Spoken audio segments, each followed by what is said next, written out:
আসসালামু আলাইকুম। কেমন আছেন আপনারা সবাই? আশা করি যে যেখানে আছেন সুস্থ আছেন, ভালো আছেন। তো সকাল সকাল ঘুম থেকে উঠেই দেখি বাইরে মুষলধারে বৃষ্টি হচ্ছে আর ওয়েদারটা অনেক ঠান্ডা। তো ভাবলাম আপনাদের জন্য একটু ভিডিও করি, কারণ বৃষ্টি দেখতে আমার যেরকম ভালো লাগে আমি জানি আমার আপুদেরও বৃষ্টি দেখতে অনেক ভালো লাগে। তো এই যে দেখেন কি সুন্দর বৃষ্টি হচ্ছে। তো বৃষ্টি দেখলে আমাদের মেয়েদের কিন্তু মন ভালো হয়ে যায়, তাই না? তো ভাবলাম আপনাদেরকে একটু দেখাই। আমার হচ্ছে রুমের সাথে যে বারান্দাটা আছে, বারান্দা থেকে এত সুন্দর হাওয়া আসে আর সবকিছু এত সুন্দর দেখা যায়, খুব ভাল লাগে। তুমি উঠে গেছো? উঠে গেছো? হুম। তোমার মন খারাপ? মন খারাপ তোমার? বেবি, হ্যাঁ বেবি, হ্যাঁ বেবি, হ্যাঁ বেবি, হ্যাঁ বেবি, হ্যাঁ বেবি। তো বাইরে এখনো বৃষ্টি হচ্ছে, বৃষ্টি থামেনি। আর আমরা ঘুম থেকে উঠে শুয়ে আছি, বেবি আর আমি। এখানে নিশা তো আছে।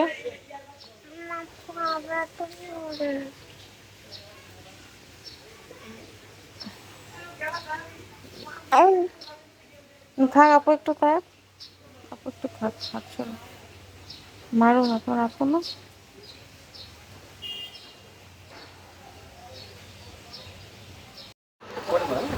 তো বৃষ্টিতে দেখেন রাস্তাঘাট পুরাই ডুবে গেছে।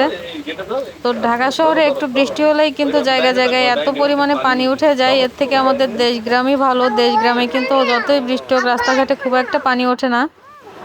তারাও উঠে গেছে, দেখেন সে উঠে এসে আমার মাথায় দেখছে। আমি যখন দেশে গেছিলাম মাথায় উকুন হইছে, তো সে সেগুলাই বাঁচতেছিল। আর মেয়ে তার ঘাড়ের উপর। বাবা বাসায় থাকলে সে এক সেকেন্ডও তার পিছ ছাড়ে না, সব সময় তার গার সাথে চিপকে থাকে। তো এই যে সে এখন বাইরে যাচ্ছে। তো ওর বাবা গেছিল বাইরে নাস্তা আনতে, এই যে নাস্তা নিয়ে আসছে, পরোটা, ডাল আর বোতলে করে চা নিয়ে আসছে। তো শুক্রবার মানে আমরা সকালে বাইরে থেকে নাস্তা নিয়ে আসি, ওর বাবা বাসায় থাকে, ঘরে কিছু করি না। তো সেই নাস্তাটাই নিয়ে আসলো, আজকে অনেক লেট হয়ে গেছে। তো এই যে এর মধ্যে পরোটা আছে। আর শুক্রবার সকালে ওর বাবা তো কখনোই গালে তুলে ছাড়া নিজে হাত দিয়ে খায় না, তো যথারীতি তাকে খাওয়াচ্ছিলাম। তো দেখেন ছোট ছোট বাচ্চা আছে, তাদের খাওয়ানো লাগে না, যেটা সব থেকে বড় তাকেই গালে তুলে খাওয়ানো লাগে। তো যাই হোক, কি আর করার, স্বামী যেহেতু, এতটুকু তো করা যেতেই পারে। আর আজকে বাসায় ছিল সে, আর আমার যত কেটে যাওয়া লাইট ছিল বলল যে সব নিয়ে এসো, আমি ঠিক করে দেই। তো সে বসে বসে সেই লাইটগুলাই ঠিক করতেছিল, আর মেয়েরা তার আশপাশে একবার ছোটটা যাচ্ছে, একবার মেজোটা যাচ্ছে, আর একবার বড়টা যাচ্ছে, এই হচ্ছে কাহিনী। তো আমরা রেডি হয়ে গেছি, যাচ্ছি হাসপাতালে। তো দাদির জন্য কিছু রান্না বাড়া করলাম, সেগুলো দেওয়ার জন্য। এই যে এখানে মুরগির মাংস, মাছ ভুনা, আর এখানে আছে একটা ভাজি। আর দাদি যেহেতু কিছু খেতে পারছে না, তো দাদির জন্য এখানে এই যে সাবুদানা।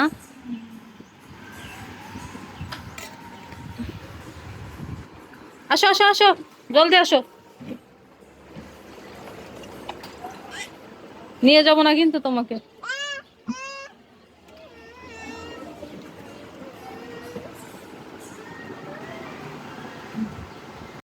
তো এই যে সবকিছু নিয়ে বের হয়ে যাচ্ছি।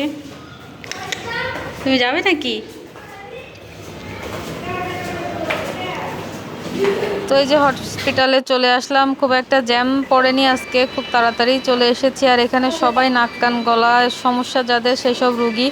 আর এই যে আমার দাদি আর আমার মেয়ে বসে আছে, সবাই আমার দাদির জন্য অনেক অনেক দোয়া করবেন, সে যেন আমাদের মাঝে আরো অনেক দিন বেঁচে থাকে। দাদি আমার কাছে অনেক কিছু, অনেক আবেগের একটা জায়গা।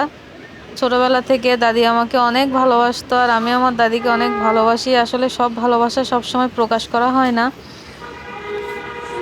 তো এই যে হসপিটালের বারান্দায় এসে দাঁড়িয়েছি, আর এখানকার ভিউটা এত সুন্দর ছিল। তো অনেকটা সময় ছিলাম দাদির কাছে, এখন চলে যাব। আর এখানে হসপিটালের যে খাবার দেয় সেটাই দিচ্ছিল সবাইকে। তো আমরা এখন চলে যাচ্ছি। চলো চলো চলো চলো চলো চলো চলো। হসপিটালে না আসলে বোঝা যায় না যে আল্লাহ তাআলা আমাদেরকে কতটা ভালো রেখেছে।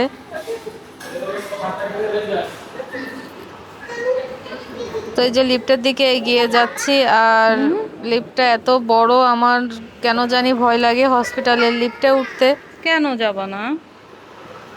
তো যাই হোক, নামতে তো হবেই। 7 তলায় উঠেছি, নামাটা বাচ্চা নিয়ে একটু কষ্টকর।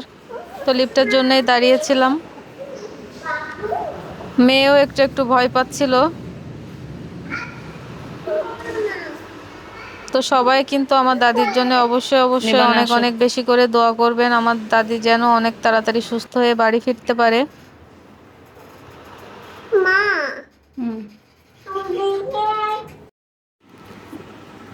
তো বাসায় চলে আসলাম আমরা। এই তো এসে শুয়ে পড়েছি, এত পরিমাণে কষ্ট হচ্ছে, আর সে ঘুমাচ্ছিল। ওঠো বেবি, তোর জন্য পুরি নিয়ে আসছি আর বেগুনি নিয়ে আসছি।